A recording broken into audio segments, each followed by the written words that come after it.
All right. Well, do you guys want to give me your guys' names again? Yeah. Should we say? Can we say NitPix? Yeah. Yeah. Okay. Nit. Should we say it together? No, I say Nit. You say Pix. Okay. NitPix. And Alan talking about movies. They may be best friends, but they always disagree. Should we say? Can we say NitPix? Yeah. Yeah. Okay. Nit. Should we say it together? No, I say Nit. You say Pix. Okay.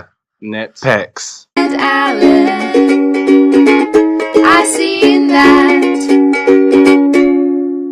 I'm going to put that whole thing of you guys trying to decide what you're going to say as you guys saying your name. Let's go. Brilliant. I can't wait. But I think you guys, other than my co-host Taylor, obviously, hold the record for the most repeat guests. Oh, hell yeah. Sweet. That's what we were aiming for. And then we got... there's two of you, so that's like double. That's like 8 times you guys have been on the show now. Yeah. That's 8 times. All in a different order. All in a different order. 8 times. Two very obnoxious British boys who are way over their head on your podcast. I still am not positive that there's 2 of you. Neither are we, actually. We've started hypothesizing that one of us is a cerebral creation of the other. Because, we've just spent our entire life together. Yeah. I was trying to think of the movie with Johnny Depp. That's why I was just awkwardly silent when you said it. But I still can't think of what it is. I was like, oh, did I just say something that was really unfunny? Pirates of the Caribbean. Yeah, cerebral creation of Jack Sparrow. Yeah. Should we give some background? Because I think we're coming on the podcast as like nitpicks, but people don't actually know who we are together. Yeah. You say. Like in terms of the channel? In terms of what our relationship is and what I do. Oh, yeah. So Max is an actor and I'm a director, writer. And then we just kind of basically write and work on pretty much everything together. We're sort of like creative partners for the long run. So I started doing nitpicks on my own and then it just sort of made sense to get Max involved. I leached myself onto him. So Max co-writes all the episodes of all the videos we write together. You guys have, 7 videos up now? Yeah, 7 videos. Our next one's coming out soon as well. Yeah, so 5 days. In 5 days, in about a week, we're getting our next one out. So if anyone's listening to this and it's been 5 days since the release, check out the channel. There'll be a new video up. That's fun. Hell yeah. Or that's not subscribe now and you can see it when it comes out. Absolutely. Yeah. It's on Black Mirror, so... Yeah, Black Mirror is exciting stuff. Have you seen Black Mirror? I have. I don't know how I feel about Black Mirror. It is... Well, it is the best upsetting show that I watch. Like the best upsetting show. Yeah, so like when I watch it, I'm never like, oh, that was a good idea to watch this. I feel kind of just depressed now. But it's so well done. Yeah. I get that. What's the worst depressing show that you watch? The worst depressing show is probably Bachelor in Paradise with my wife. Why is that the worst? Is it just bad and makes you miserable? Yeah, it's terrible. I don't know if you've ever seen it, Bachelor in Paradise? No. So it's... I think... You guys know the show The Bachelor and The Bachelorette? Yeah. Oh, yeah. So The Bachelor in Paradise is all the people who lost those original shows on an island dating each other. What? That's amazing. That sounds incredible. That's like 2nd grade Bachelor. It's so bad. And that's probably my least favorite thing to experience on TV. Me and Max recently forced ourselves to watch Tiaras and... Toddlers and Tiaras. We sat down and watched Toddlers and Tiaras because sometimes we'll watch reality shows so we can become horrified. And we were so appalled. Like the parents making their daughters chug a Red Bull before they go on stage. It's like, that's really sad to me. There's something really, really sad about forcing pixie sticks and Red Bulls down your daughter's throat so she can go on stage and smile to people that don't care about her. That's like the exact opposite of my life. 95% of the time we spend just trying to keep our kids from getting anything that gives them energy. Yeah, no, I bet. I mean, kids are super energetic as it stands. You know what I mean? Did you just give them tranquilizers? In fact, you just put some give them some morphine pills.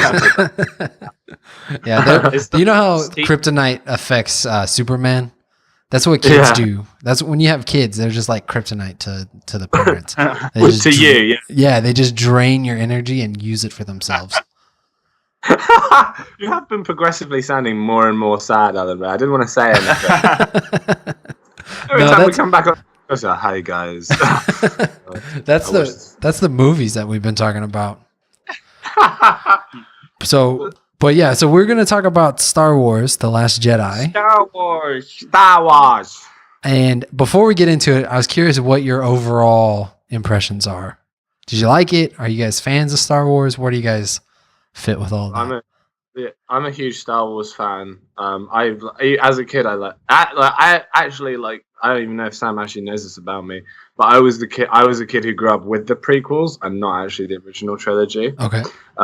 Despite that, but it was still a part of my childhood. And then obviously I watched the original trilogy as well, and I've always really liked it. And I also really enjoyed Force Awakens as well. Like when it came out, I was actually very pleased with it and thought it was really good. What's your relationship with Star Wars, Sam? Yeah, no, I really like Star Wars films. I've always seen them as just like fun films. I never was like a huge fan. I was never like, oh, these are the best films ever made. But I always enjoyed them. I was always quite critical of Return of the Jedi. I always thought that wasn't very good. And I never liked the prequels, even when I was a kid. Whereas the film that I often will criticize the most, I think, just to be contrarian, often is like A New Hope, because I find it's the one I find most boring. Whereas like the prequels, I think are just so. I mean, the prequels are bad. When I watch them, I'm just like picking apart why they're not good. But The New Hope I find is like really lengthy, and then the other two I think are fun. They're fun romps. Yeah.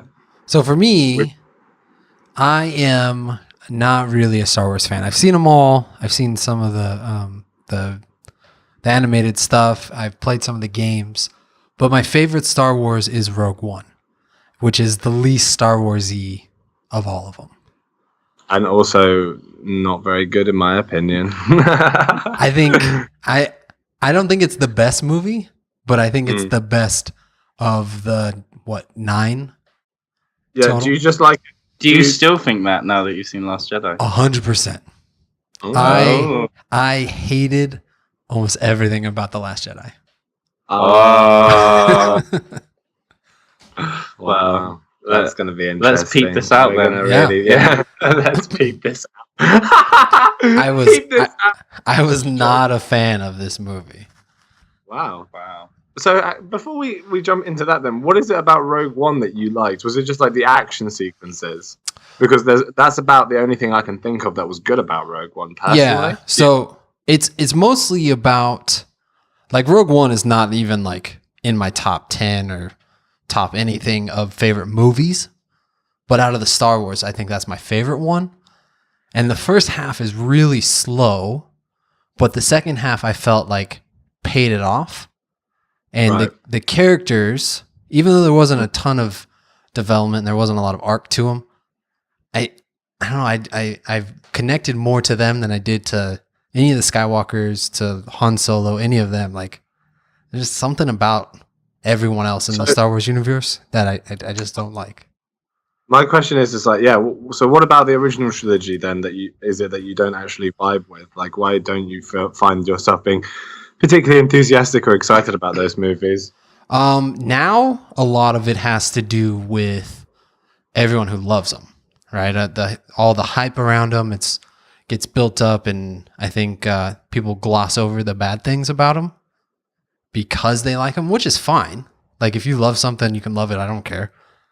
But when you are reviewing something and you're like, oh, this is the best thing ever, and then you go and see it and it was The Last Jedi, it's a little frustrating. Right. Well, let's not. I feel like I've destroyed our relationship here. Let's not dilly-dally around this. I want to say that, like, so we've talked about, I don't know what order you're putting these podcasts out. I don't know if anyone's heard this, but we've talked about this Disney frustration, this like lack Disney of fatigue. Disney fatigue, yeah. You know, they just produce blockbusters. They're pretty soulless. It's just Pretty a cash grab. Yeah. Buy the books. Like, you know, it's got everything in there that, will please a mass audience, but really, is it very artful? Is it made with true passion and love? Is there an essential heart to it that comes through? And that's what I think causes this Disney fatigue, because you go and see basically the same film over and over and over again. When we watched The Last Jedi, I realized very quickly, I was like, oh, Rian Johnson is someone who loves Star Wars. This is a man who actively grew up on Star Wars, respects the property, respects it, and understands it. And he wrote and directed it, and it seemed like he had a lot of freedom to make the film he wanted to make, and it's got so much I can sort of feel his kind of passion for film and for movies in that film. So I was kind of expecting a repeat Empire Strikes Back, but in the new universe. And I was so surprised by the fact that they did something different. Yeah, that I was just so happy with it. I mean, because this, what me and Sam have concluded is for us, this film genuinely feels like what sort of sequel in a cinematic universe in a way should feel like, because it rewards extended viewership. Everything that happens in The Last Jedi has reference to the previous Star Wars films, and actively seeks to pick apart Star Wars conventions that we've taken for granted. If you watch The Force Awakens, it's a very by the book Star Wars movie. A hero's established, there's a hinting towards sort of a greater lineage sort of thing. There's a huge Death Star, they've got to destroy the Death Star. It's probably the most by the book Star Wars story that you could ever have. So then you go into The Last Jedi, and that whole it's really clever, because it seems to set up this conventional Star Wars story, but then slowly things are slightly off. It's slightly not entirely Star Warsy. It's not just this fun romp. It opens up with a traditional Star Wars finale. It's what Sam said to me when we were watching it. Yeah, it's the end of a Star Wars film. Yeah, but what we have is it's not from the perspective of the hero. It's the perspective of the woman who has to sacrifice herself in order to have that victory. And even then, that kind of blasé, let's go in and try and save the galaxy attitude, still had repercussions. And a lot of Poe's arc was sort of, you saw that is him realizing that actually war can't be fought with that kind of oh, we're gonna save the galaxy kind of attitude that's always been there in Star Wars movies. So it was found it really refreshing, I think, and we were pleasantly surprised. And just quickly, the main thing I respect for The Last Jedi for is that they set up Lord Snoke? Empress Snoke or something. They set up Snoke in the first film as the main villain, and then absolutely just murder him, which that means is an entire movie to set up a red herring, which is just fun. That's playing around with your audience in such a jovial way. You should probably put a spoiler warning on this, by the way. Yeah, I didn't. Yeah. I thought. Yeah, spoilers now. It's all right. I was intending just to talk about the movie. From the beginning, but So what I liked about The Force Awakens, what I thought was the best part about The Force Awakens, and to a lesser extent, but he was a part of it, is Kylo. Kylo was the most established character in The Force Awakens who had, it was just everyone else in The Force Awakens was kind of an entry to their storyline. Here's an introduction to this person. This is kind of what's going to happen. They're going to project it. Kylo seemed like he had the most story in The Force Awakens. And in this one, everything he did with Rey, I loved. I thought that was great. I love the idea of them connecting through the Force, even though it was Snoke doing it, whatever. But all that Kylo stuff I really enjoyed. There's not a lot else that I liked. Well, I mean, to talk about Kylo Ren, it's amazing, because if you look at the original trilogy, Darth Vader's not as well established as Kylo Ren. Kylo Ren has got so many layers to him, and I think in terms of what makes a hero, what makes a villain, they're constantly throughout The Last Jedi being it's not just as easy as good and bad. Yeah. They're constantly talking about that and saying it's not as easy as good and bad. There's more to it than that. You know, even if you have the Force and you become a Jedi, you're going to be messed up. If you join the dark side, you're also going to be messed up. Yeah, this is like the first this is one of the things that we liked about The Last Jedi is this film almost like sort of rewrote a lot of the lore and picked apart a lot of the faults within the lore, like like especially with like the prequels and like how the Empire was. And he was like there's this line where Luke says it's like, yeah, the Empire were like Jedis and they were like really like arrogant and sort of naive, and they created this entire institution around the Jedi Order, and it was wrong. Like, because if you watch the prequels, the Jedi Order are like basically they're like pleasant characters. But the entire film is full of that. It's like calling out the sort of actual logical faults in a lot of the lore building that has happened, and sort of rewriting it to actually be much more sort of realistic and make much more sense. In terms of what it is. I think that stuff was good. Like, my issue, one of my biggest things was anytime there was a moment of tension, it was almost always, at least for the first 2/3 of the movie, followed by some sort of gag that would break that tension. And so... sorry, go ahead. I sort of agree with that. You know, a lot of reviewers have been talking about it tonally and how it's a bit off tonally, and I kind of get that. And you know, there are times where I'm kind of like, you don't have to do that gag. Even when I found the joke funny, like when Rey and Kylo Ren are like they're chatting through Force FaceTime, and he's shirtless, and she's like, "Oh, can't you put something on?" And it's kind of like, come on, like your enemies, like you wouldn't do that stupid joke, even though it was funny. Like, even though I did laugh, I was kind of like, well, you've kind of ruined this whole Force Skype thing. Yeah, that you established. It doesn't have the same weight to it as it may have done before. Yeah, because they made it into a joke. Yeah, because I mean, some of the interactions before were like her like staring out into rain and crying, and being like, "Why did you do this?" Yeah, and now suddenly, like, she turns around and it's kind of almost like. Do you know what it reminded me of? Is the scene in Terminator Genesis? This is a really weird thing. That's a bad. Yeah, it's so bad. But the scene in Terminator Genesis where Emilia Clarke goes in and she's talking to Kyle Reese, the fake Kyle Reese, and he takes his shirt off, and she's like, "Oh God, you're much more musclier than I thought." Yeah, I think that's not. A good thing. I kind of ship Kylo Ren and Rey. I think they might go out. They might love. In the next film. You think they're going to get together? Maybe. I don't think so. They? I think there's a certain chemistry there. I think that's what they're trying to play with, and I think they settled that that's not going to happen. And also Finn and Poe. Yeah, that would be a good one. Yeah, because Rose went to kiss Finn, and he looked really uncomfortable. Yeah, but think of the Asian market. Yeah, I know, but I'm thinking about the Asian market. You know, in Asia, they can't just be like, no Star Wars free. You're not getting it. Are you sure? I don't know. I think they're gonna have to have no choice but to show it. If they do the gay thing. Alan, what did you think of Luke Skywalker then in this movie? Because you said the main thing, the thing that you liked, or the one thing that you liked about the movie was Kylo Ren. Me and Sam really enjoyed like Luke Skywalker, but like, what did you think of him? I liked the idea. I liked where they were going with him. I did not enjoy Mark Hamill's performance of it. Why? It stood out. Like when I watched it, I saw Mark Hamill instead of Luke Skywalker.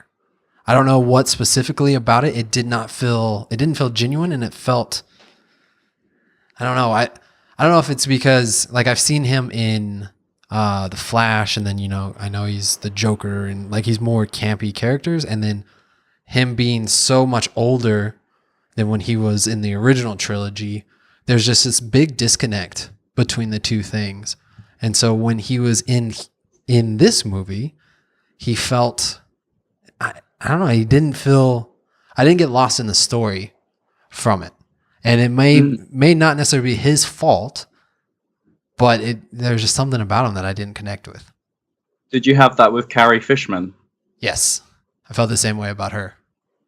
And see, that just might be a unique, like, Alan problem. Maybe. Yeah, maybe. Because me and Sam were, like, really impressed. Particularly, Carrie Fisher really, like, we thought blew out of the water with this, compared to The Force Awakens, where she came across as a little dry. And forced in. Yeah.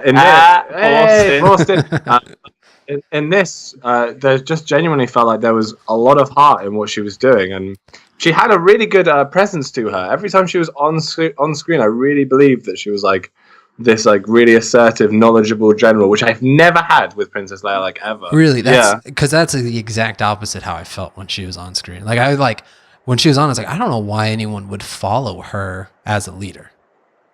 She's got loads of good ideas. Yeah, she's really good, and then she's proper like sassy, looking at everyone, and she's just like, then she goes to the hospital, and everyone's like, what do we do now? Yeah, and then she gets out of hospital, and she's like, look, it was all thought through, Poe. You've been very silly. Yeah, you really shouldn't have been so brash. She's a bit like a mother figure. Yeah, definitely. I thought it was great. And then Luke Skywalker as this like really old, grizzled, like to me, it's like that's the true symbol of someone who, if you were Luke Skywalker in the original trilogy, and that is the mindset that you have, where like everything will go my way, and then you live your life and reality happens. That's the kind of man you become. Oh, jeez. Yeah. Oh, because I think that's a lot. Ah, come on. I think what the Last Jedi did in a lot of ways was establish that a lot of the things that happened in the action sequences in the older Star Wars movies was like a fluke. like it sort of says you guys got very, very lucky, and now like when they try to do the same kind of things, the same kind of like extravagant missions, the reality of those missions actually happen where you fail and it goes worse for you. Yeah, no, I really respected I mean, I like that. It's just like that scene with Mark Hamill and R2-D2 where they did the callback to New Hope. You know, I felt we got a bit of the old Luke there. I just liked him just being this like kind of almost conspiracy theorist kind of guy. Like I just like the idea of him being a flat earther. him just being like to Rey like, Alderaan's a flat disc-shaped dome. I've read about it in these books. And that's all he's about. Yeah, because he just had that mad expression, and he's just like, listen. He did look totally insane. And like I thought that they were very delicate because they did pepper in sort of old Luke in very, very like little moments, and then the rest of the time what you had was this old, grizzled, miserable Luke who like got hit with reality. Yeah. But like the scene where he sits down with Yoda, there's one moment where let's talk about Yoda. I enjoyed the little Yoda bit. It's time to bring the Muppets. I thought for me what it was just like, oh, this is like original trilogy Yoda. It's not going to be prequel Yoda. I think if they CGI'd him, they'd make him look like prequel Yoda. All right. Well, I've been nice about The Last Jedi for like 10 minutes at least now, so it's problems. Yeah. Sorry, I don't mean to cut you off real quick, but speaking of Yoda, one of my issues is multiple times in the movie takes away important character choices only to continue to have the actions acted out. Like Luke was going to set the tree on fire and then Yoda does it for him. Finn was going to sacrifice himself and that gets taken away from him. Kylo Ren was about to shoot the ship and where his mom was. He doesn't do it, but someone else does it right after. Like, it's just like, why not? If you're going to do these things, why not use them to drive the story and the character development? Like the not doing thing isn't nearly as impactful, and putting that in there seems, I don't know. I know it's a kind of a reverse of what the arc is, but it just really bothered me each time. That's like a case for case basis where all those three things like needed to happen that way, because if Kylo Ren destroyed his mom's place, then we wouldn't. Wait, is that after Rey and him fight or before? No, it's before. Yeah, so we wouldn't believe that there were good in him, and we need to believe that there's good in him in order to be that one. That one's the most forgivable, I think. Yeah, and then the Yoda one, like Luke Skywalker, if he burnt down the tree, it means he's firm in his resolve. Yeah, then Yoda can't be like, oh, it doesn't matter, like it's just a tree, because then we would think, oh yeah, Yoda's only saying that like to make him feel better about burning down the tree.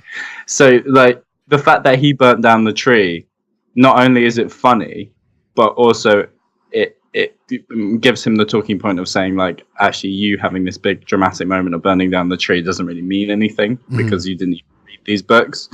And then the Finn sacrificing himself, you need Rose to stop him from sacrificing himself to say, like, actually, we've got to save the people we love rather than kill the people we hate, which is so against everything we've seen in all the Star Wars films, where it's like, there's a big Death Star, we need to destroy it. That was a huge part of what this movie is trying to do, is establish, like, going, actually, like, this road of violence is what is creating the cyclical nature of war, and we need to approach it differently, basically. Yeah, absolutely. I mean, my problems with the film, the main problem is Rey. No, well, we didn't like Rey. The name, is that the problem? We thought she was better in The Force Awakens. She's a bit more interesting, but in this, she seems to be a bit stripped away of a lot of character that she had in.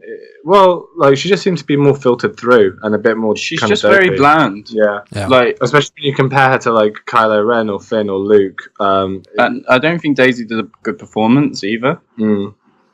Like, I found her inflections kind of strange when she says certain things. I was just kind of like, I was reminded that it was an actress. Hang on, Sam, sorry for a second. Are you a sexist?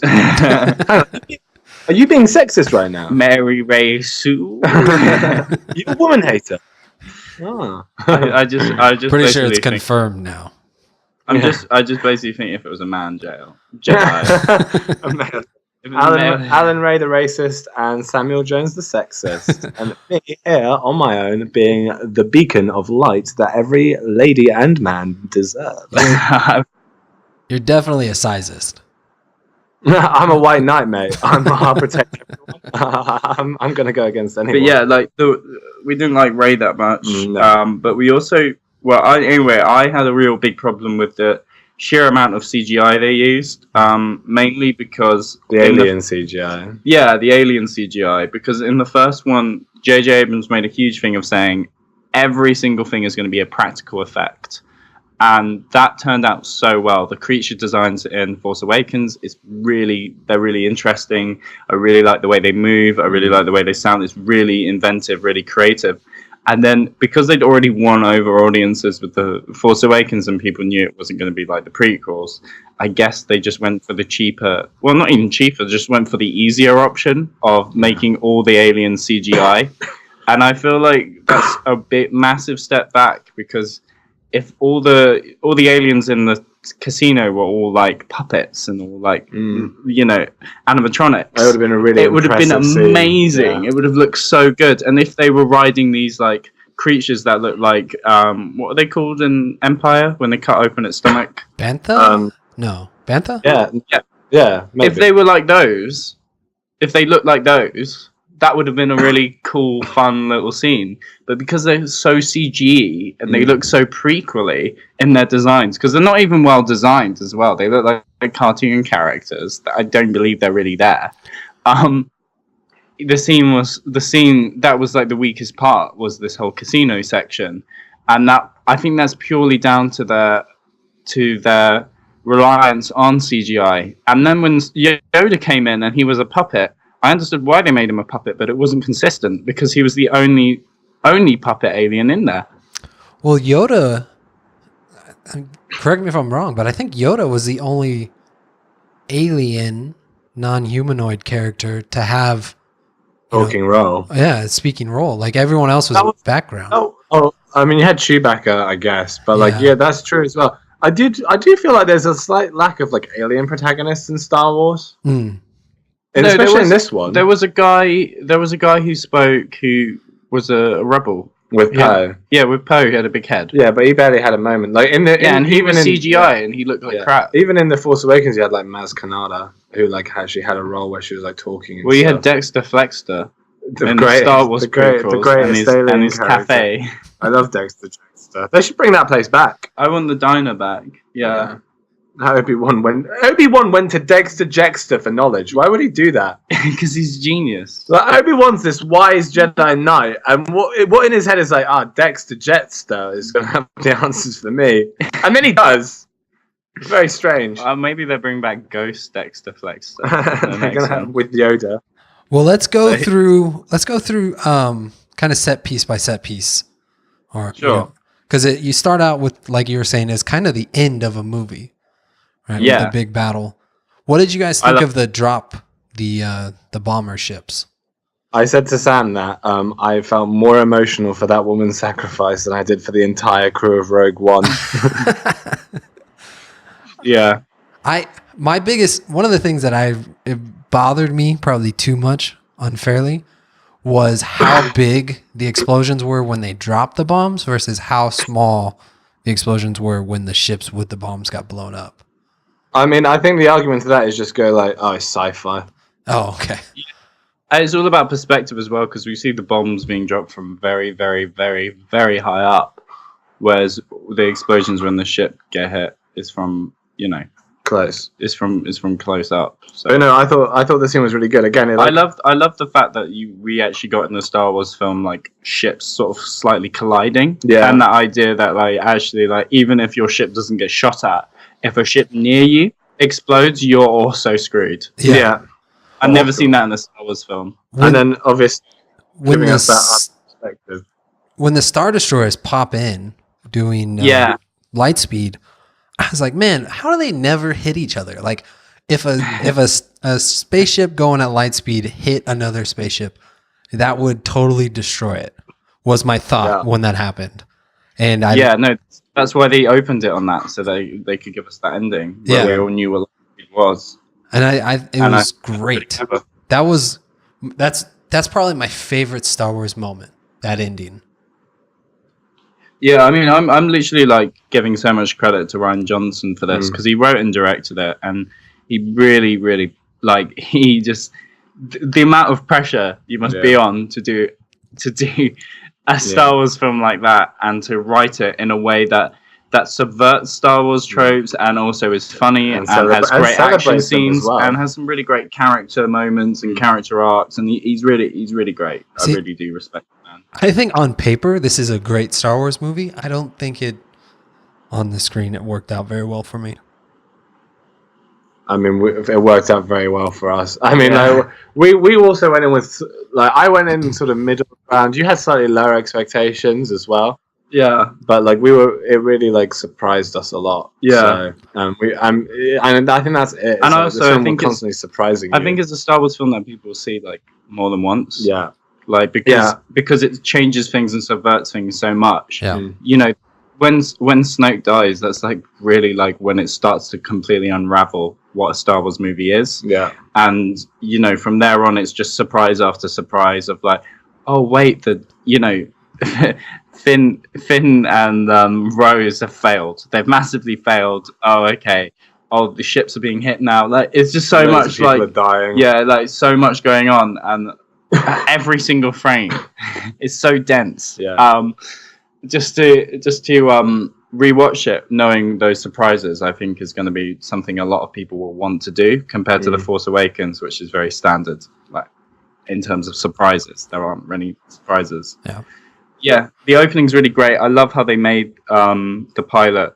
She wasn't given a name, I don't think. The pilot are a real character, and you Rose's really felt sister. Yeah. Yeah, that was really good. That was well done.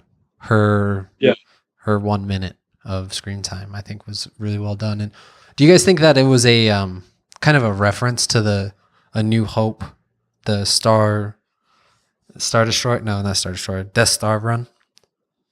Yeah, I mean, the entire opening acts as just a general reference to the ending of a lot of Star Wars films, where it's destroy the big bad space thing. Yeah, and then it immediately subverts it and goes oh, these people died. Was it really worth it? Yeah. What I do want to point out when she's kicking for the device and it falls down in slow motion, a lot of people laughed in the cinema at that because it was so over dramatic. See, were you guys in a full theater? Yeah, packed. People were cheering. One of 10 people in the theater today. Oh, and you see during the day. Yeah, I had to go in the daytime. I went at 2:00, but it's also it was the English playing because they only have 2 showings, so it's at 10 or 9:00, 9:30 or something like that. And so I wonder how much my not being able to like get into the movie had to do with there not being any energy in the room. I mean, maybe. I mean, if a film's good though, you should be able to get into it despite that. Yeah, Like, you shouldn't be able to enjoy a film based on how many people are like enjoying it around you. I mean, it does have an effect for sure. Oh no, yeah, it definitely does make it better. Like, but for me, it was only going to like boost it further. Do you know what I mean? Yeah. Yeah. So after that opening, where does it go? Ray and Luke. Ray and Luke. Ray and Yeah. Luke. And I thought it was not. Everyone complained how The Force Awakens ends. Did Right. Well, a ton of I people do. A ton of people complain that Luke was only in for 5 seconds at the very end. He never says anything. And Yeah. if he would have thrown the lightsaber at the very end of The Force Awakens, I think people would have been way more upset. Yeah. Oh no, yeah. When that happened, I went to Sam. I went, that was what the entirety of The Force Awakens built up to. It was like the entirety of The Force Awakens built up to Luke just chucking a lightsaber away. But again, for me, that's part of why I really like this film. Like, it's just kind of going, like, this is not. Like, this is now Star Wars. Star Wars is something else again. Like, we're changing it. Like, it's going to grow now. And like Luke Skywalker is like, we go in expecting like, oh, he's going to teach her the way of the Force, and it's going to be like Yoda. And instead, he goes down. He's like, okay, listen, what I'm going to do is I'm going to give you 3 lessons on why like the Jedi and the Sith are both like corrupt and like not good and trash. And basically spends the whole time just being miserable. A flat earther. A flat earther, like a crazy flat earther, sucking on the teat of these gross animals, like drinking blue milk and growling at. That was so nasty. It's so fun. Like, it's so fun. He was so funny because he was just so done with everything. Yeah, he just gone so left field. He's like, look, I've just come here to die. Like, there's literally nothing. Like, when you compare that to Yoda, who's like, oh yeah, really whimsical. Yeah. Luke Skywalker's so done with everything. Like, absolutely. And again, like, constantly subverting things. Rey does the whole Luke Skywalker thing, going to confront herself, and then there's no revelation, and she's like, oh. Yeah. There's no revelation. It's just like nothing. She expected something and nothing came. And I really liked the scene where he explains to her what the Force is. Yeah. Yeah. That was really well done. And nicely, beautifully filmed as well. Just looked really good. And like, oh, this film is gorgeous. The only thing I like criticize this film with is I've always wanted to know. I've always wanted to have the dark side be more explained. Like, I've always wanted people to understand why people join the dark side and what you can get from the dark side. And I thought this film might go there, but it didn't. I mean, I think it contextualized it a bit more, but it didn't go into it in detail. Yeah, because it just sees this weird dark pit, and it's like, you went straight to the pit. Yeah. But like, it does, to me, it contextualizes it a bit.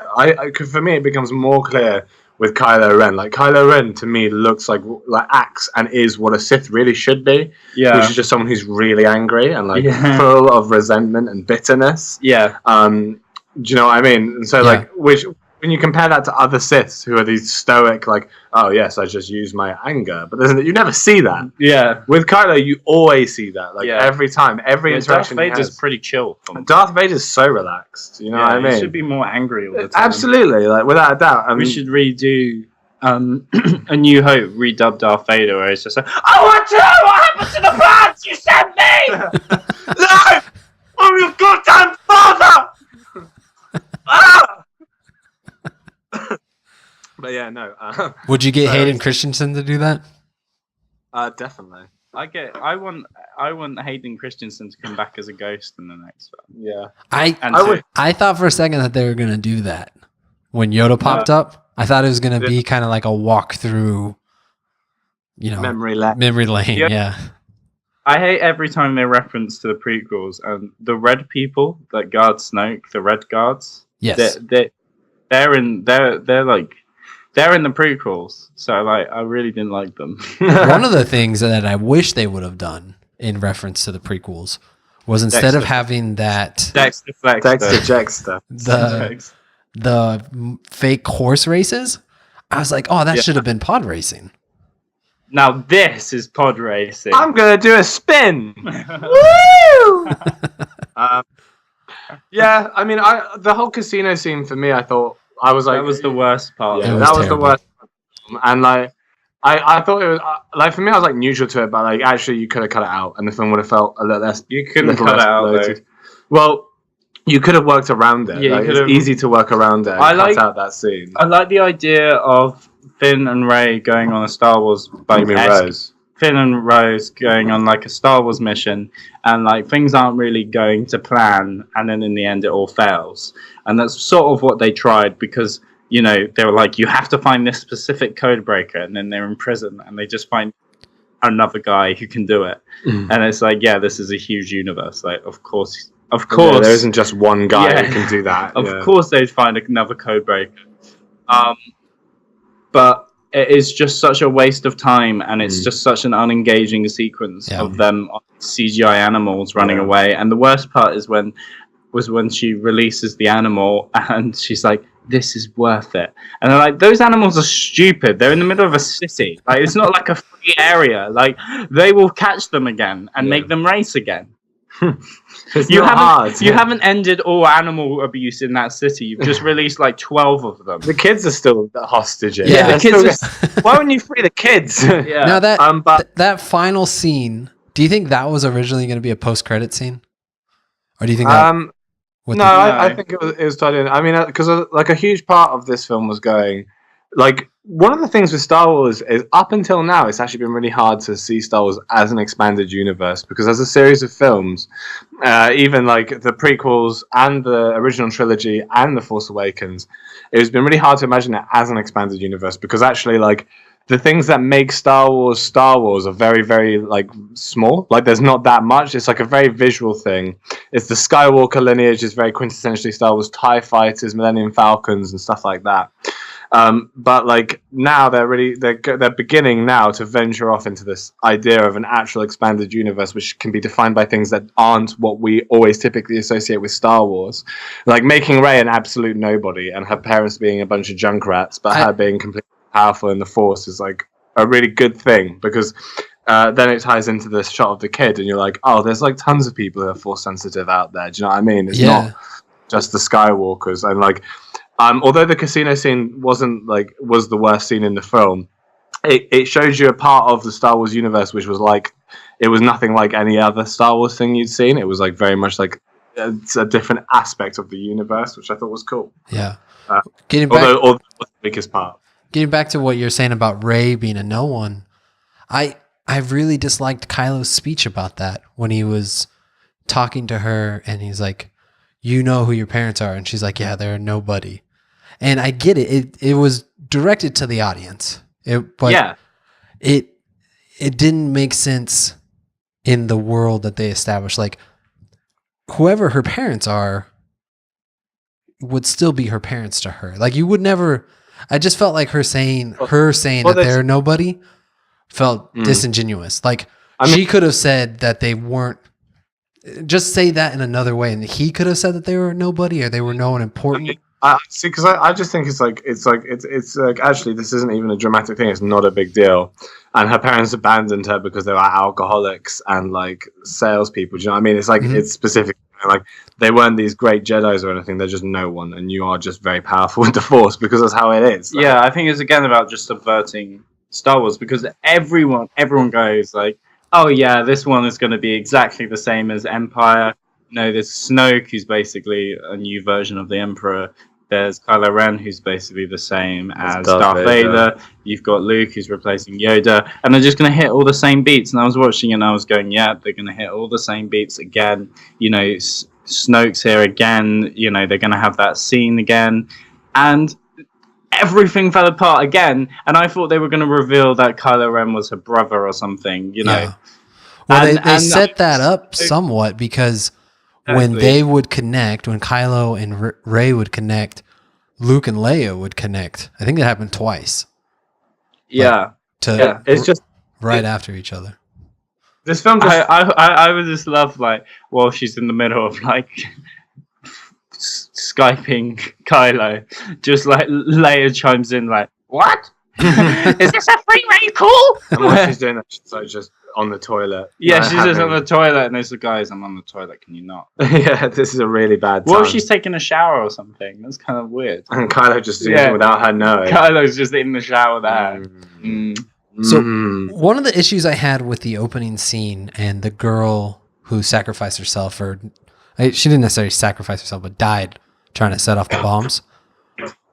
The bay doors, the bomb doors were open, right? That's all space. Like, how is she breathing? She didn't have a mask on. You could see her face.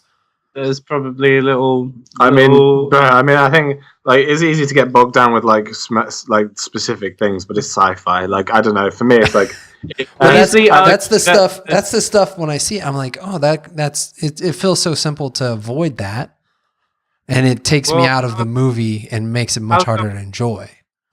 How come when they were riding those animals and the police were following them in like spaceships, they didn't just like bomb them? How come they didn't just shoot them? Yeah, because they could have easily done that. They were fleeing; they could have shot. I mean, like, they were quite corrupt. I think with the Star Wars movie, like any kind of movie, there's an element of suspension of disbelief. Yeah, but it's still space. I mean, I think like if we're gonna go with that argument, Leia survived the vacuum of space and then flew. That was my next point. Was what did you guys think of that? I thought it was really dumb. Yeah. I mean, I thought it was a bit weird. And you know what? Like, as it was happening, I actually thought she was just going to kamikaze herself into a Death Star and like blow it up, using herself as a bomb. And all I thought was like, this is really insensitive. I am a bomb. Yeah. No, it was a bit weird. Can I again talk about Rey's lineage really quickly? Because me and Max had a little theory about who Rey's parents are. Oh yeah, we do. Basically, we think that Rey's dad is Admiral Akbar. No, genuinely. Yeah, because have you seen her feet? They're bright red, and they've got she's got gills as well. Rey has gills. Yeah, you can see little gills on. They added them on. Did you not see them? Did you not notice Rey's? I did not notice Rey's gills. Yeah, bro. Did you notice that time when she whispered, "It's a trap"? Like, and it kind of felt a bit like she had what's it called, where you just can't help yourself. But it's just like an impulse. Like a tick. Yeah, it's like Tourette's. No, Tourette's. Yeah, it was like Tourette's. She just went, "It's a trap." Yeah, like that, and she was like, "What am I doing?" Yeah, it was great. It was. I think that would be beautiful. She's got these bright red fish feet and gills. To be honest, I think that would be a beautiful development if she is a Mon Calamari. Yeah, because Mon Calamari don't get as much representation. Yeah, I would like to give the Mon Calamari more screen time. I want a Mon Calamari Jedi, and Rey, although half Mon Calamari, is like it's nearly there. I don't know how serious you guys are being, because I feel like you're just lying to me about the fish, the gills on her feet. But no, it's not on her feet. The gills are on her neck. Oh, gills are on her neck. Red feet. And her feet are just bright red. Yeah. But that all feels like lies. That's what I'm saying. None of that stuff is registering as the truth to me. Go on www.reyisacalamari.com. Rey is a calamari. And let's start that trending. Yeah. Hashtag Rey is a calamari. But yeah, I mean, Leia floating back. Yeah. And also, I mean, all of Leia felt a little bit insensitive generally. Well, that's what I thought when the spaceship got blown up, because she got sucked out into the vacuum of space. Like, you know, when space is available to you, that's what happens.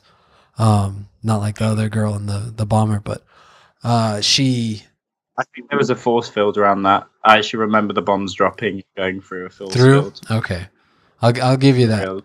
But I was like, oh well, she's dead. Like there's no coming back from it. That's the end. That's it. I mean, it looked silly. I think within the context of the universe, the whole idea is that Leia herself is force sensitive, and so that's why she can do that. It still looked silly, but like it's not like it looked massively. And was silly. I don't know. The whole thing was silly. Well, when it happened, I was like, "Oh man, that's a bad way to get rid of the character," because you know, obviously, Carrie Fisher died, and I was like, "Well, I guess that's just what they intended to do when they filmed it originally and just never changed it." But it seems like it would have been a better way. Yep.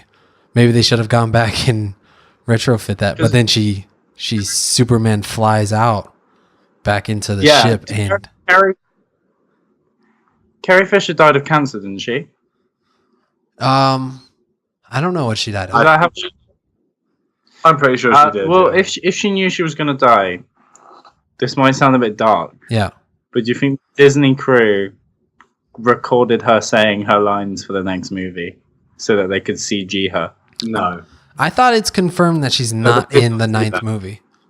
She's going to be killed off screen. She's going to just die off screen. Yes. I mean, No, that's the only way you can do that without it being in any way like insulting. Is but like, they just always go, "She CG died." in people No, that are yeah, dead they- now. It's a new yeah, trend. but like they've already CG'd Carrie Fisher. Not recently dead people. It's like there's a difference between CGing someone who's been dead for a long time, and that can be seen as like a throwback. But this is like very recently deceased, very insensitive. What about the guy from? Why would they as well? It's just like it costs loads of money. It's like it'll be easier for them to kill her off screen and just have like a nice tender moment where all the characters go, "Oh, it's a real shame that she died off screen," And then they look at the camera and then they go, "Rest in peace, Carrie Fisher." and then all the fans can go, "Oh yeah, that is sad," and then that will be that. Like, there's no need to CG her in and give her a Well, death. in the future, we're gonna have so many dead celebrities on TV.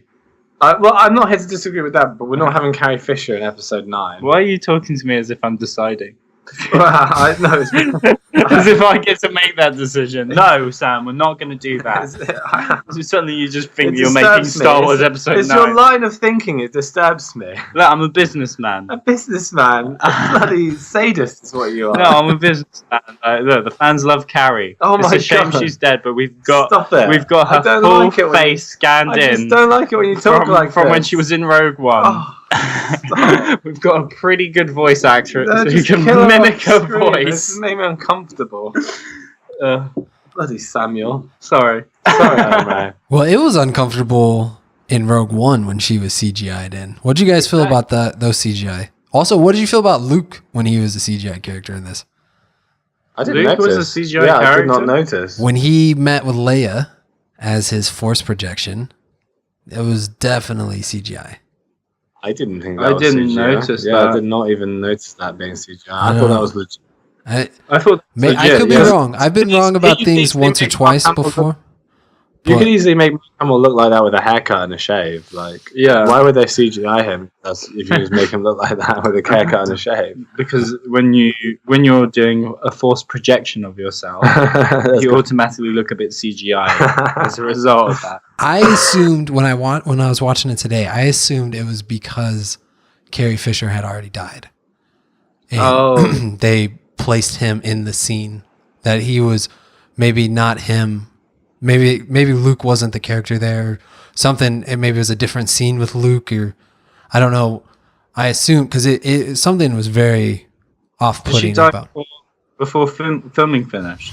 I don't know if it was before filming finished or not, but I imagine it was before Rogue One came out, because it was December last year, right?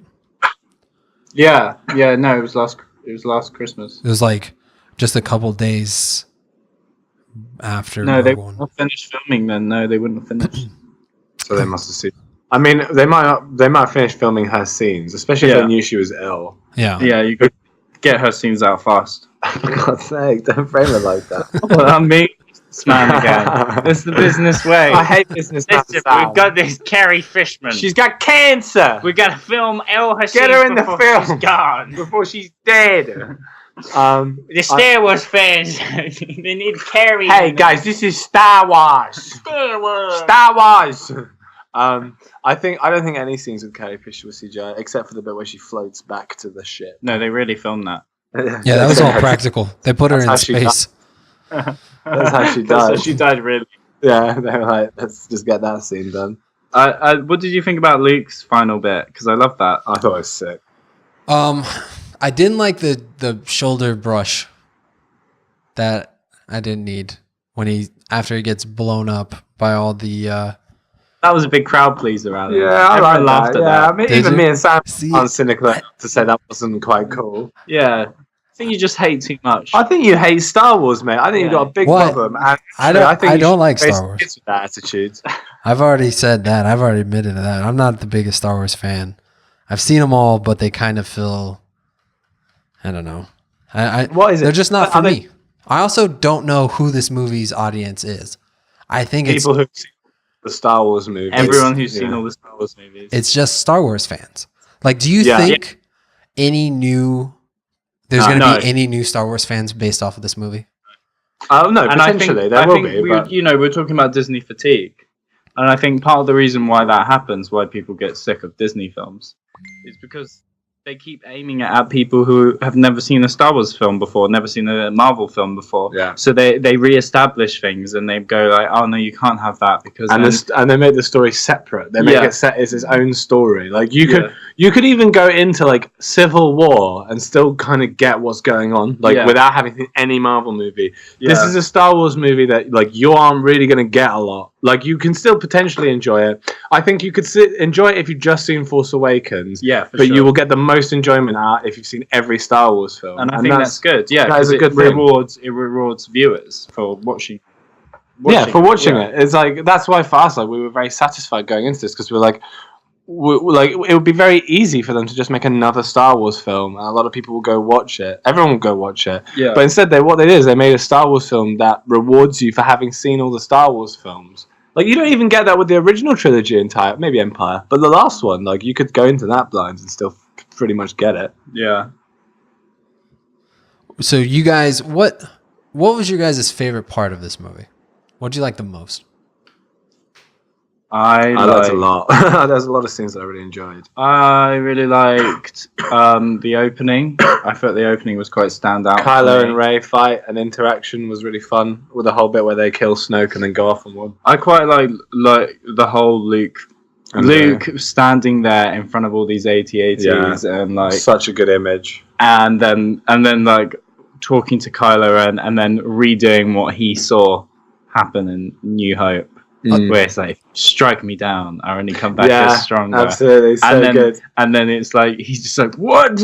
And then the reveal of him actually still being on the island is really clever. Really good. Because it's changing what the Force is, but it's you know, you can sort of believe it. So and then him dying. That was another issue I had, is why have him die? Why have him go through all of that in the movie? Not necessarily in the story, but in the movie, him force projecting himself, going through this fight, and then dying right afterwards. Yeah. It's kind of for that. me. It took away the impact of him dying, of Kylo stabbing him twice and nothing happening. And it's like, oh no, he's safe, and then 5 seconds later he dies. Yeah, I mean, you could explain it. I think it is a bit silly. It's about they were drawing parallels between him and Yoda, and what I think was Obi-Wan? in the context, and Obi-Wan as well, but like his death specifically because he fades away in the same way Yoda does. But I think what it is actually he made himself a Force ghost, so he could do that, and so he had already separated himself from his body. Oh yeah. That's what I think is what he did. Like, so when Yoda dies, he becomes a Force ghost. Luke has no way of getting to where he's meant to. He's got no way of getting there. His ship's gone. There's nothing he can do. He has to do something from the island. So I think what he actually did was he made himself a Force ghost. He actually killed himself so he could do that. Yeah, I mean, at first I was kind of like really annoyed that he was dead because I really liked him and wanted him to be in the next film. But it's a good ending. Thinking about it, what would he do in the third film? Like, he would just sort of be standing around, I guess, teaching Rey some things, but it would be a bit weird. I think this was a good Luke. It was a good arc for him to go through, and also like aligns itself very nicely with him being the main character in the original trilogy. It complements the original trilogy nicely with where he ends up and then how that resolves itself. So I thought it was nice. I thought Poe's arc was really great. Well. Yeah, Poe's arc was fab. Poe was really good, and Kylo Ren was good, really good as well. See, I enjoy the idea of everything that they did, but when I watched it, the movie felt so long, and everything took forever, and it never had any impact on me while I was watching it. I've got a theory on why everyone says it's too long. Because it's 2.5 hours? No. Oh. Shawshank Redemption. Do you think that's a long film? I haven't seen that movie for a very long time, but I'm guessing it's the same length. I think It's actually 2 hours, Okay. but it feels longer because so much time is passing. It's like 30 years. So there's little things in your brain which like make you think something's about to end. And I think if we look at The Last Jedi, the scene with Snoke and the fight with Kylo is basically the end of Empire. They're redoing the end of Empire, but it doesn't happen at the end of the film. It happens, in the second act. Yeah. So we see that, we all immediately think, right, okay, this film's going to end soon. And I think if on the rewatch it won't feel as long. But I think because we see that scene with the old Snokey Wokey, we're like, okay, this is going to end now. We also get like 30 minutes of pre-trailers. Yeah. So we do in Oh, Thailand. They play a ton of trailers. Me and trailers. Sam never go cinema specifically not to miss trailers. Yeah. But like they play the movie ticket will say 2:30. They don't let you sit down until 2:30. And then you have to sit through like 30 minutes of trailers before they start playing the movie. I think that's the same in every cinema. Yeah, I think we have that as well. I don't know. We don't. When we were enthralled by the trailers, it's never an issue. We're like, woo! Yeah. Me and Sam, because we only go together, we're always talking about the trailers we see and commenting on them. We dubbed them over. The people in the cinema love us. You just need to come and join us at the cinema. Yeah. Well, trailers would be a lot better in English and not Thai horror films. Can you do your best impression of a Thai trailer? No, it's they're so tonally strange. Were you racist? Yeah. Because they start off as either a romantic comedy or like a slapstick comedy, and then halfway through the trailer, it takes a hard turn into like horror, and That's cool. it's so jarring to watch. Sounds really weird. It sounds great. Yeah, that sounds like. Is there anything more to say about The Last Jedi? I mean, Star Wars! I actually think at the end, Alan, it's like if you don't like Star Wars, like The Last Jedi isn't going to be the film that will make anyone like Star Wars. No, because it is still Star Wars. Do you know what I mean? And at the core of it, like me and Sam like the conventions that Star Wars is, and we like films that also break like the conventions that they set. Yeah, I give massive credit for it taking risks in terms of and trying something new. I think as far as a blockbuster goes, like this. Was this the best blockbuster that came out this year for you and me? Like, what else is there? Yeah. What else is there? Justice League, Spider-Man Homecoming. I think I like Logan and Homecoming better than I like Star Wars. Is Logan a blockbuster? I guess so. Yeah. I think so. Hard to say.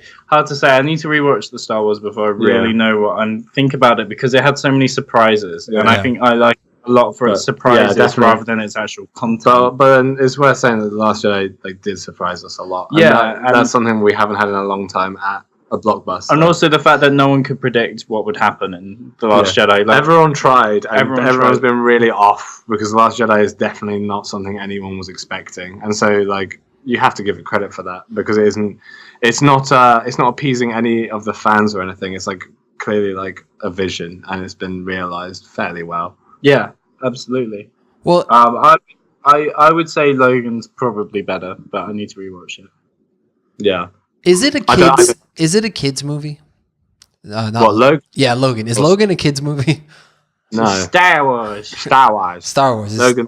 Do you guys Logan's would you consider Star Wars to be a kids movie, a kids franchise? Family friendly. It's a family franchise, yeah. Because you can take a kid to watch the Star Wars movie; they'll get it, they'll enjoy it. Because that was. Did you say your kids? I did not. Would you? No, they're not ready for it. I have an 8-year-old, but she has Down syndrome, and so she would not handle it well. And then I got a 3-year-old and a 1-year-old, and they definitely would not handle it well. 3 and 1. 1-year-old. What's the age that the daughters have to be for you to take them to the Star Wars? Do you reckon 7? Yeah, probably 7 seems about right. Would you take what age would you take your daughters to see Logan? I took them already. Did you? No. No, because so the reason why I ask is the first 2/3 of this movie felt very much like a kid's movie. Like I had mentioned, they broke all the tension. Anytime there was a moment of stress, they would snap to something that was an alien doing something weird or something bad happening to an alien. Or, you know, like these little, what are those things called? The porgs? Yeah. Like it just cut to like, oh, this is stressful, but it's okay. Like, look at this cute thing. It's stressful, but here's BB-8. Don't worry. It's stressful, It had but some real moments of Yeah, tension and good. stress, especially when all the rebel shit Or started like- getting blown yeah, up. and I was like yeah, really tense. There was like tons of people dying in the opening as well, and you're seeing all of them die. Like the amount of like casualties that you actually like witness in this movie is like you don't even get those many. There's more casualties in this film that you see than Rogue One, yeah, and well, so there's some really they are dark constantly moments. relieving the tension in Rogue One as well. Yeah, yeah, but my point was excluding the opening, that first few minutes of the space battle. After that, until the last third of the movie, it felt very family friendly, and then that last third was like so aggressively not that anymore. It was very strange to try to be like, well, who is the core audience this is for? And I mean, like you guys said, it's just Star Wars fans, but it was very the Which is change at in least half the population what's that? now. Which is at least half the population now, Star Wars fans. Yeah, there's quite a few of them. yeah, like it's just like a very large number of people.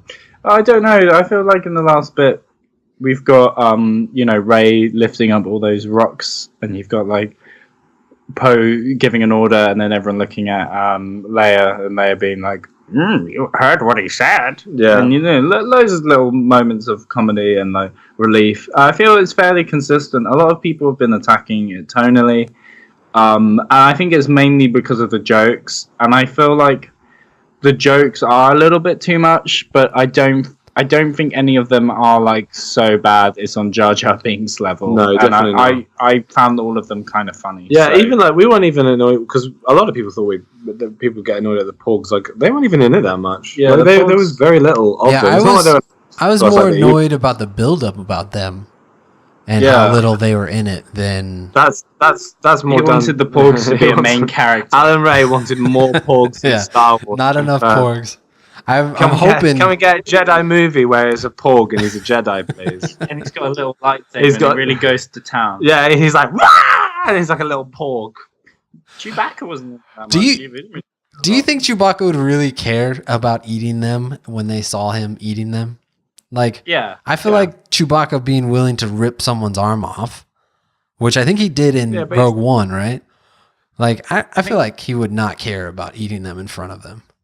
I think Chewbacca is just like a very like childish, emotional being. And Yeah, I think if he gets angry. If he gets angry, you can get like. I don't think it was that out of character for him. I was kind of like confused why he was there though. yeah. I was like, what? I didn't even remember Chewbacca coming with her. Well, he's No, he's the pilot now, right? He's Oh yeah, Yeah, he flew her over. yeah, because she was Yeah. in the gunner seat when they were fighting on the that salt scene. Sorry to go back into the movie, but when they're on the salt planet with the Yeah. speeders, the whatever you call them, I thought that Yeah. was beautiful. I was like, wow, this Yeah. is so impressive. Yeah, because in the trailers you think, oh, okay, they're redoing the Hoth battle, but Yeah. like it's so much more than that. Yeah. yeah. Like, It's a totally different thing. It's not even a battle. It's an Yeah. escape. Do you know what I mean? Like- it's like a siege almost. And I really like how badly the rebels get hit in this film. Yeah. and how little there are of them. Yeah. They're all the Millennium Falcon. at It the end truly of it. is just like a little ragtag group But now. it's Yeah. kind of weird because it's kind of annoying how Mm. they won at the end of Jedi and then they rebuilt everything and now everything's gone back.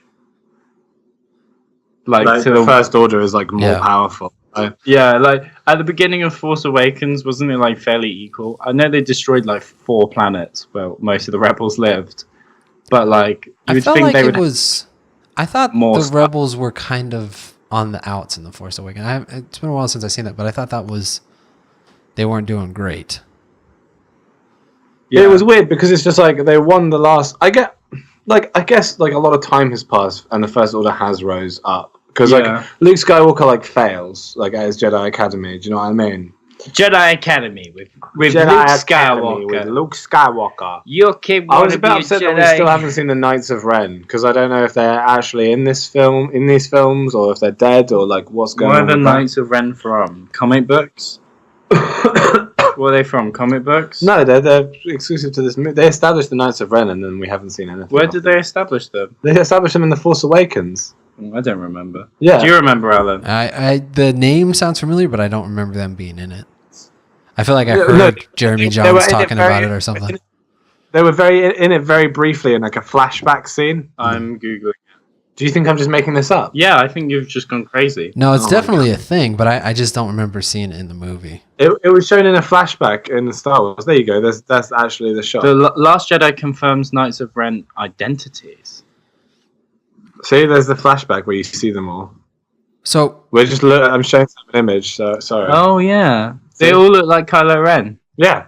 There's just a whole load of Kylo Ren, Darth Vader wannabes. Do you think it was the red guys? They're the Knights of Ren. The red guys, nah. All right. We're gonna go on Wikipedia. No, hang on. We need to podcast. This isn't professional. Alan, cover us. Alan, just say some stuff. The Knights of Ren was a group of dark side users that operated under command of Snoke, the supreme leader of the First Order. Kylo Ren was a member of the organization. Yeah, they're in all the comic books. That's where they're from. Right. Do they exist within the movie universe? Do they have lightsabers? I don't know. I'm looking at the same thing you are. For sakes, Sam. I guess not, because I mean, even Kylo Ren's got like cracked kyber crystal. I'm sorry, I swore again. Cracked Cracked kyber crystal in his lightsaber, which insinuates that there aren't that many, crystals. Yeah, so maybe they don't have lightsabers. I reckon it was the red dudes. Rey's gonna build a new lightsaber next one. Do you think? Yeah, because her lightsaber got all smashed up. And she looks at the crystal, and the idea of, it's the same crystal from the original, but it's different, is something that they will want to establish, I imagine. What do you think her lightsaber will be in the next film if she builds one? It'll be one of those Japanese fans. What? That was such a random assumption. Such an absurd that was really like out of nowhere. It's just you were like, it will be one of those Japanese fans. There was no foundation for that thought process, and anyway, I love it. What do you mean a Japanese fan? Like a fan of Star their Wars? Their weapons. You flip them out. Like, yeah. How would you integrate a lightsaber lightsaber into that? You put a little crystal in the bottom, and then the little lightsaber blades are the little metal bits. So loads of lightsabers come out. Yeah, and it's tiny. She's like, that's a bit, that's a bit sexist of you, Alan. Really, what the woman has, does she? Yeah. I'm surrounded by sexists on this podcast, and frankly, it disgusts me. I reckon she'd just make a lightsaber gun. She shoots. That would be a good idea. Would that be more powerful They'd be than like- a? They'd be like, that's just a blaster. A lightsaber hammer. A lightsaber. Oh, do you know what really annoyed me was when they were going to execute Finn and Rose, Yeah. Yes. and they got out those little laser axes, and I was like, they just not? They're cheese slicers. Yeah, I was like, do you just not have real axes? How bad? Because that would have been more terrifying if they just pulled out an axe. How cool would it have been if they'd legit killed them? Okay, how many? I've- That would have been funny. How many people were surrounding them at that scene? Well, if you had a guess, 100. 400. Yeah, 2 400. million. A billion. Then the spaceship goes through, and then they're just all gone. Finn wakes up. Rose is like, "Come on, we gotta go," and no one is around. It was the will of the Force, Alan. Oh man, I always forget about that. It's so convenient. It was also the will of the Force for loads of people to die as they were escaping. The will of the Force. The will of the Force. I am one with the Force, and the Force is with me. Well, what would you guys do to change this movie? I would work around the casino scene. Dexter Jexter. Dexter 2 Jexter. words. Well, No, how would you? genuinely- What would you do? Genuinely, just find like a workaround. I'd be like, oh, I'd have like the woman know how to break into the codes on the ship, and then they sneak in and just get caught. And like I liked Benicio del Toro's character, but he wasn't really used very well. I loved him so much. Yeah, it was so cool. But he just underused, so I'd cut him out because it was unnecessary. And because the First Order are like, oh no, we'll give him a bunch of money and let him go, and it's like you would just kill him. You would just kill him for helping rebels. That's about it. That's what I'd change. Finn and Rose could have got arrested on the rebel base and then met him, or on the rebel ship for like trying to escape or whatever, and he got put into and met him. I mean, it's just there's just a lot of ways that you could have easily like not had the entire casino scene, which was just useless. Yeah. So yeah, what about you, Sam? What would you have changed apart from Jaxter, which obviously I would have had Hayden Christensen ghost along and join the crew and basically like join the mission. And it's just a ghost Hayden Christensen, and he's got the voice of young Anakin from Phantom Menace. Oh, yeah. So he's around and going, now this is pod racing. I gotta try spinning. See, I would go the other way. I would have the body of Jake Lloyd with the voice of Hayden Christensen. No, I don't like sand. The who does the black guy? Why can't I think of his name? James Earl Jones. James Jones. Yeah, James Earl Jones voicing Jake Lloyd. Do you know what I'd actually do, guys? I think we're on the wrong path here. What I would have done is just scrap this movie entirely and just re-shown all of the prequels in the cinema, back to back. Lock the doors as well. Lock the doors. We're watching Phantom Menace all the way through to the Revenge of the Sith, and then what I'm going to do is I'm going to get all the cast of the Star Wars on stage, and they're going to grab a mic and they go really close to the mic, and they're just going to go, these are the only films that matter. These are the best films in the Star Wars universe. Every other canon is erased. All you get is the prequel trilogy. I mean, to be honest, like Last Jedi is really good. I really enjoyed it. I think it stands out. The only real problem, I would change it. I would make all the aliens practical again, like in the first. Because it's just inconsistent with the trilogy, and it was a real letdown to me anyway, because I think I like the idea of Hollywood going back to practical effects, and sadly that's not going to be the case. I would have changed the entire casino thing just so it wasn't so boring. Yeah. So instead of it being this stupid chase scene, something else happens. But they freed the animals. That's what made it worth it. No, it wasn't worth it. Those animals are going to get caught again and very easily, or they're just going to get new animals. They probably got a whole farm of them. They should have freed the kids. They should have freed the kids. Yeah. They should have taken the kids. Why do they leave the kids? That's really messed up. And that weird, like, alien creature who's just like... They didn't even make a big difference. That creature gets them putting money in BB-8. Is that going to be the new Anakin? Is Qui-Gon Jinn going to come and find him and rescue him from... At the end of the film, when the kid used the Force to grab the broom... Yeah. Did he do that? Yeah. Oh, I didn't actually... I leaned over to Max and I said, like, you got to set up for episode 10. Yeah. He's going to be the main character, episode 10. No, but I will say, like, I think what makes Star Wars good and special at the moment, the main episodes anyway, is that the directors are really impassioned with Star Wars. It's like exciting for them to make a Star Wars film, and that excitement transfers over into the final film. And I really, really, really, really hope that they take a break before doing episode 10. I really hope they do a 10 to 15 year gap at least before doing episode 10, because I feel like you need that like change in generation. You need people to want to be hungry for it. Yeah, you need that change in generation. Yeah, instead of having like loads of Star Wars movies forever and ever and ever. Well, I think what you have is every generation is like, here you go, a trilogy of Star Wars. Yeah, so like kids to grow up on. So like when I have kids, there's a new trilogy. Yeah. I think they're planning on doing one every year. Forever and ever and ever. Forever and ever and ever. That is what they're going to do. Is one year they're going to have a main series one, and then the next year they have like a side one. So next year we're going to get the Han Solo movie. You excited, Sam? No. I hope it's going to be bad. I hope they tell the origin of Lobot. The only solo Star Wars film I would see is a Ben Kenobi solo film. Yeah. With Ian McKellen. Ewan McGregor. Ewan McGregor. Yeah. Did you say Ewan McGregor? Ewan McGregor. Is that Spanish Ewan McGregor? Ewan McGregor. Hawkeye. It is me, Gregor. Ewan Miguelo. I am Obi-Wan. I am Obi-Wan. Watch me go. I spin my lightsaber around. The sword, the lightsaber is an extension of your hand. It's a Spanish lightsaber because when you put it in your mouth, it tastes of chorizo. You could actually speak Spanish. You should have done that. Oh yeah, that's true. Go on, do it. Yo soy Obi-Wan Español. Benvindo a Tatooine. Yo tengo mi lightsaber. Yeah, sorry. No, Sorry, you're good. I think for me, if I were to change this movie into something that I would have enjoyed a lot more, I would have cut out probably 80% of the jokes. And I think it would have made the other one. What's You're a that? You're a spiteful, sad man, Alan. You just hate all humour. Yeah, this is why every time we make a joke, you just go quiet. It's not because we're unfunny; it's because you don't get humor. I'm just bitter. I can't believe you didn't like Star Wars! Star Wars! I'm just bitter because I'm not funny. That's my biggest thing. Oh, Mate, you're funny. that was funny. yeah, that was really funny. But yeah, no. So I would cut out most of the jokes because I felt like there's too many. It was it just watered down the good ones. I kind of agree with you. And then I would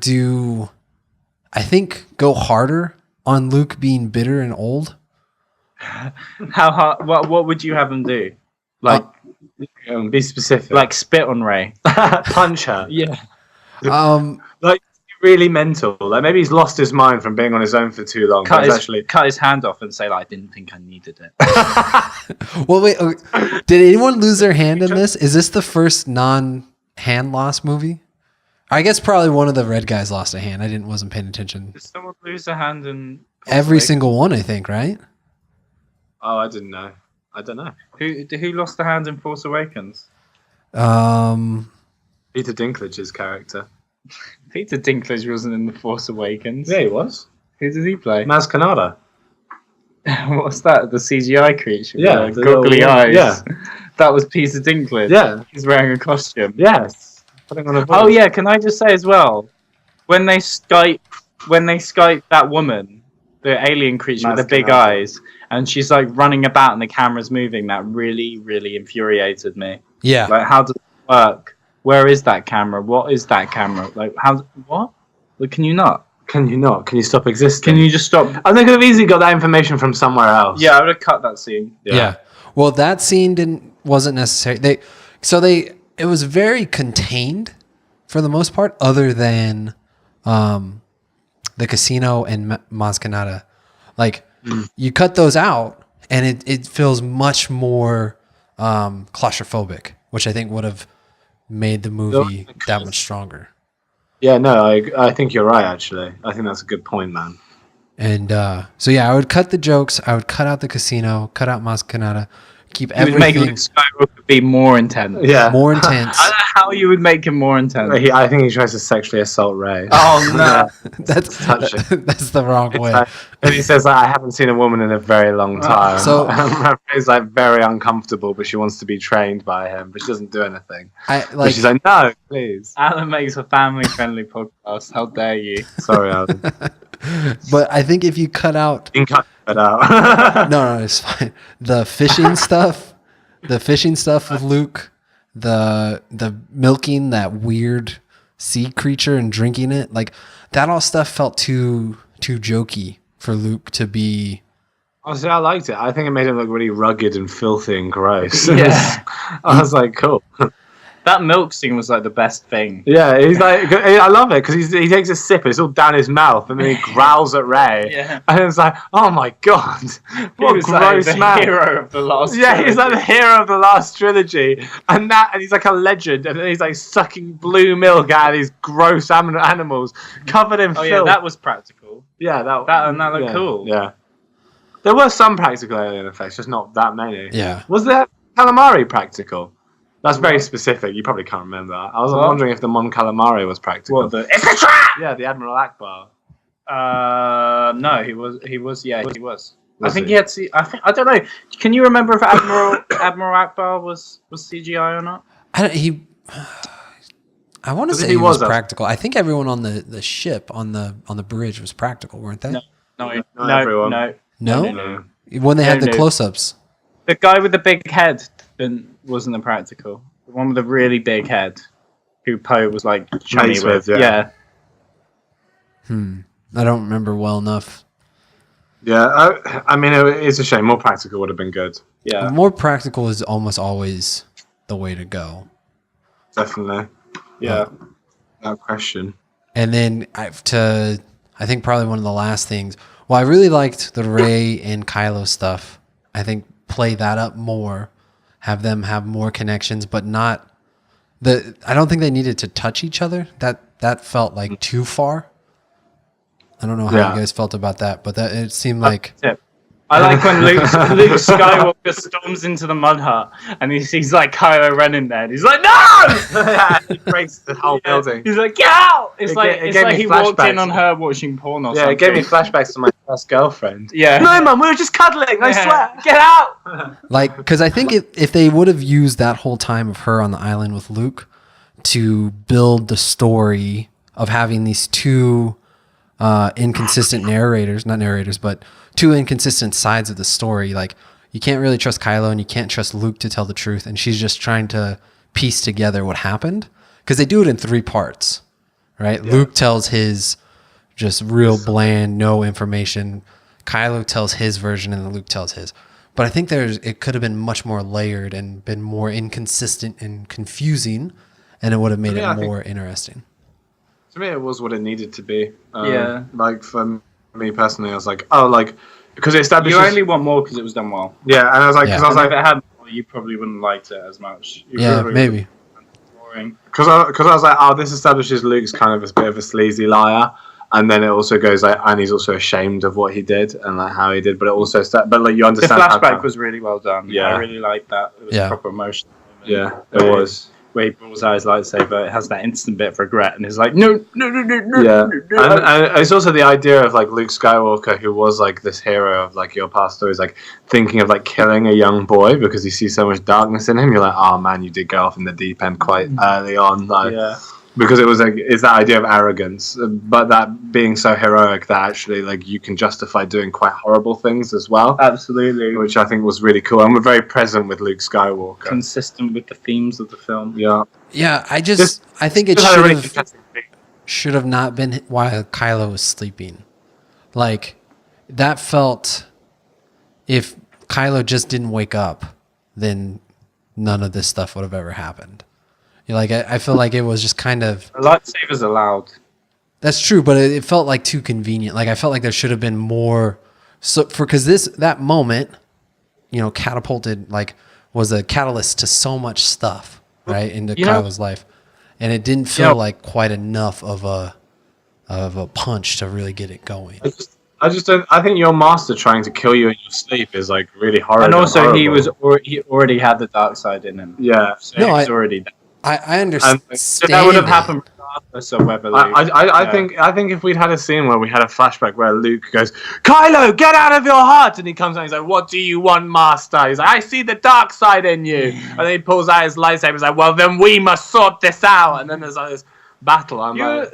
You're supposed to save the dark balance the force. Yeah, like the prophecy. I just feel like that to me would be a very like theatrical, and instead like Luke going into his bedroom and thinking of killing him in his sleep is much more like sinister and kind of tying into this more grounded, like less operatic version of Star Wars that we're kind of getting. Also, we've got a stunt saber, like it's a full stunt saber. I'm gonna go into Max's room and turn on the lightsaber while he's asleep, and we'll see if he wakes up. We'll film it on Twitter and send it to you. All right, but we'll send it.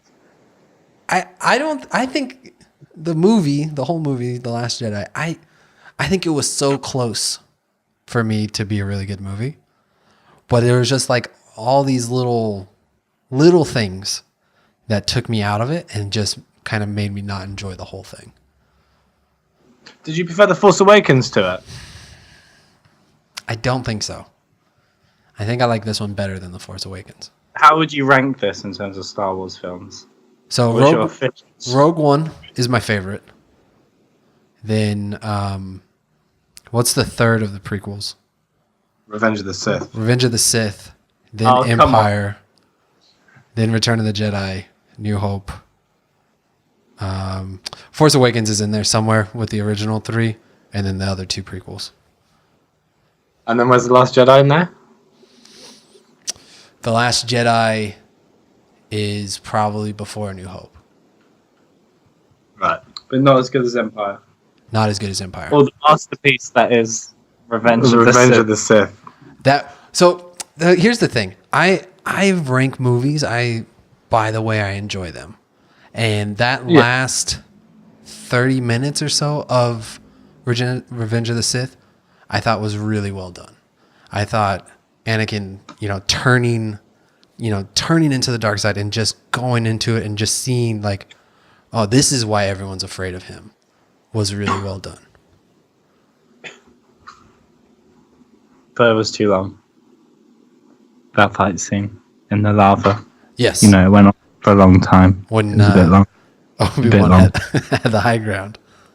I genuinely feel like that fight scene was actually tackled better in the Lego Star Wars game.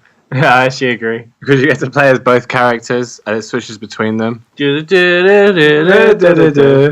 I actually think John Williams' music was better in the prequels than it has been in the new trilogy. Yeah, definitely. The new trilogy music has been really uninspired. Yeah, it's been. The only thing I really remember is Rey's theme. How's it go? Bum ba ba dun, bum ba ba dun, bum ba ba dun. It's like that. Oh, I don't remember. It's when she's like going down in the ship in Force Awakens. And she's like looking at the old ship. She's like, "Oh, I'm wearing goggles," and that music there. I can't remember. Oh, What's your guys' rankings? Do we have the same ranking? No, I don't think so. Because I think I rate Force Awakens slightly higher than you. Give me your top 3. My ranking is Empire, then Last Jedi, and then Force Awakens. Yeah. Oh, really? So for me, it's right now. I have to say, oh, maybe it is then Empire, Force, the Last Jedi, and then the Force Awakens. Yeah, so that is my rating. Yeah, well. Yeah, that's right. Just because New Hope is fun and it's a good film, but like honestly, if you showed like if you showed anyone a New Hope and a Force Awakens now, and they haven't seen any Star Wars films ever, like Force Awakens is like a better way of doing a New Hope. The thing with the original trilogy, it's like very present, is like even the original trilogy, the characters still kind of talk like very like in a 70s space opera kind of way. Yeah. And so the one thing that makes these films for us like really good is like you've got the Star Wars you love, but they also talk like people and they react and interact with like humans. They talk like real people. Because the funny thing is like the way people talk in the prequel trilogy, like they were still talking like that in the original trilogy as well. Yeah. It just works better in the original trilogy because they go, "We've got to stop the Emperor," and in the prequel trilogy they're talking about politics. Yeah. So that kind of language like is even more like odd when you see it. I don't think George Lucas is a human being. No, come on, princess. That's my favorite Han Solo line. Come on, princess. He keeps on going like, "Well, gee, I'm sorry, princess." My favorite one is, I want to come with you and become a Jedi. I can't remember what it is. I want to come with you. I gotta go to the station and pick up some power converters. You're Obi-Wan. Like, there's so many dialogue moments like that, and so like the newer trilogy like genuinely has people like interacting in a human way, which is like nice. Apart from Yoda, he looks like a Muppet. I like Yoda. He looks like a Muppet. It got me all like nostalgic, and I was like, "This is original trilogy Yoda," and he was like acting like Yoda acted in the original trilogy. I thought I was watching a Jim Henson film. I liked it personally. I thought it was fun and quirky, and just because they hadn't established any puppetry. I know, but film. I still liked Yoda's puppetry. I didn't even think it looked dumb. It like put a smile on my face. I was like, that makes me happy. I liked it, but because for me, I just concluded like this: Yoda's like an alien that acts and looks like a puppet. That's it. Like, he's from a race of aliens that just act and behave that way. There you go. I've justified it. I'm happy. Like, What's your guys' least favorite one then? Clone Wars. Clone Wars. That one's pretty bad. Phantom Menace. Yeah, Phantom Menace I think is worse. I think you could cut Phantom Menace and Clone Wars into one movie and it'd be pretty good. I think no way. I think the best. What's one good scene from either one of those films? Well, the pod racing is cool.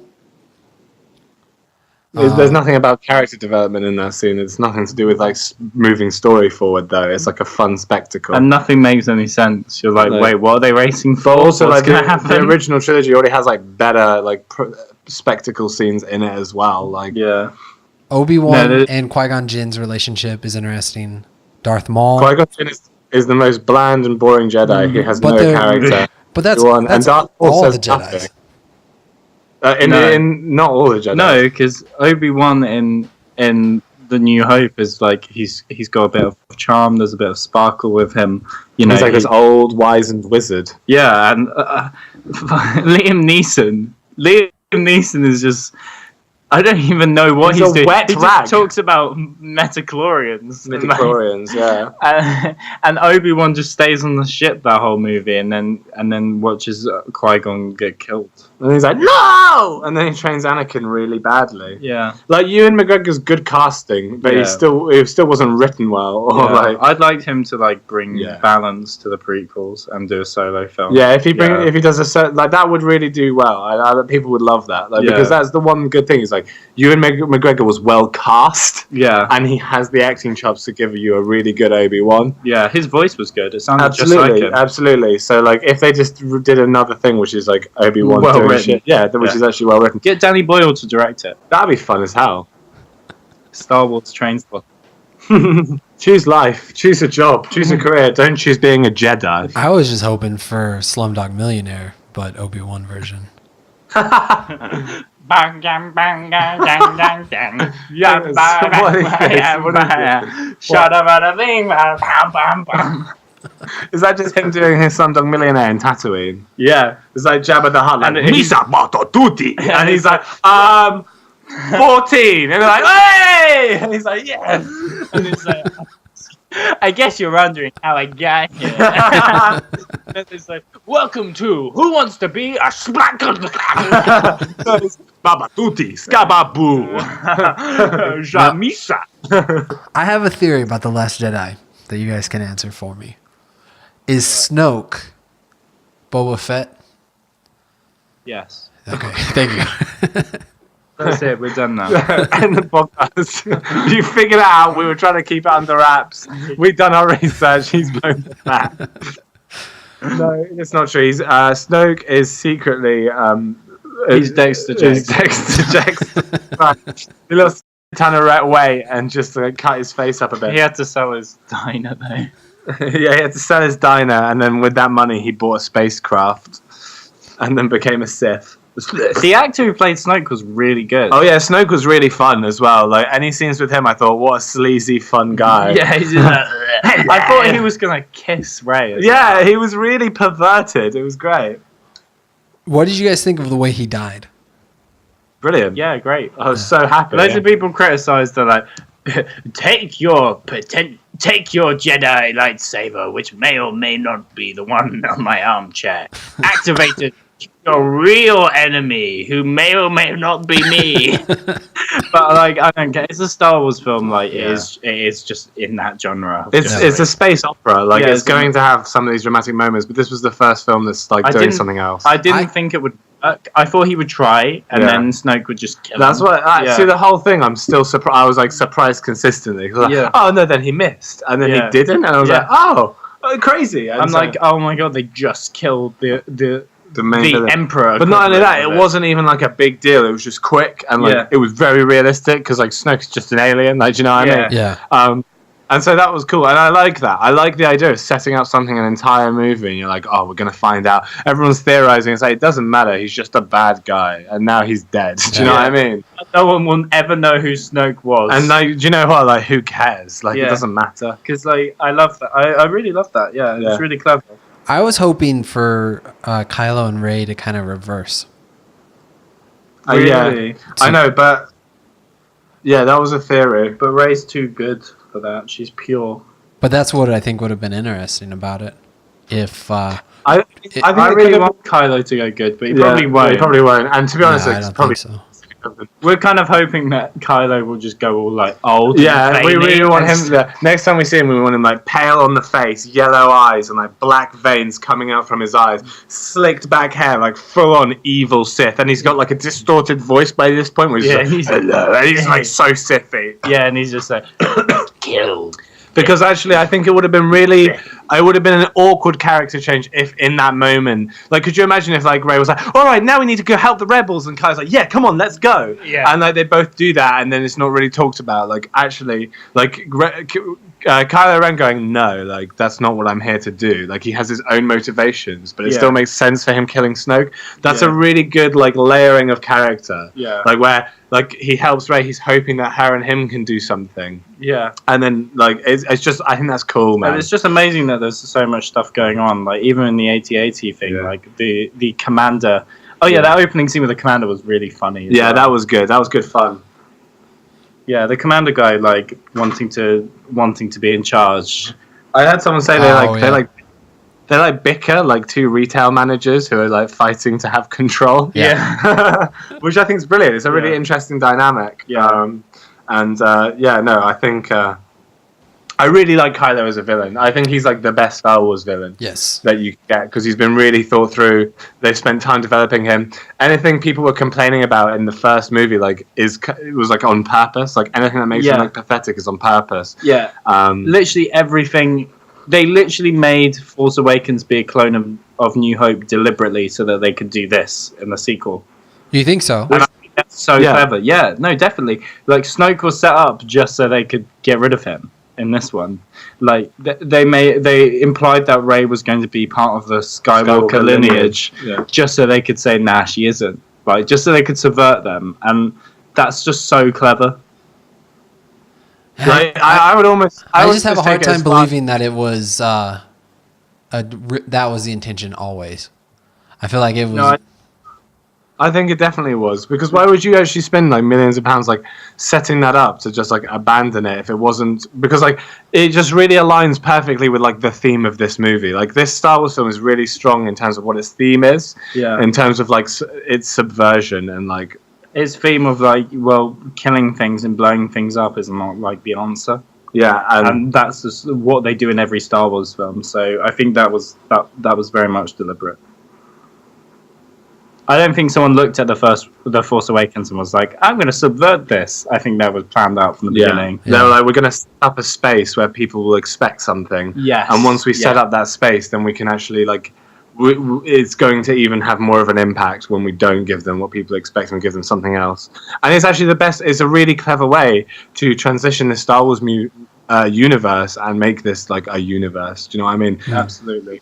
It really, the Last Jedi feels so much like nothing like any other Star Wars film, but that's a good thing, because the prequels felt nothing like a Star Wars film, but they were bad movies. Then you have the original trilogy, but the Last Jedi feels nothing like a Star Wars movie typically.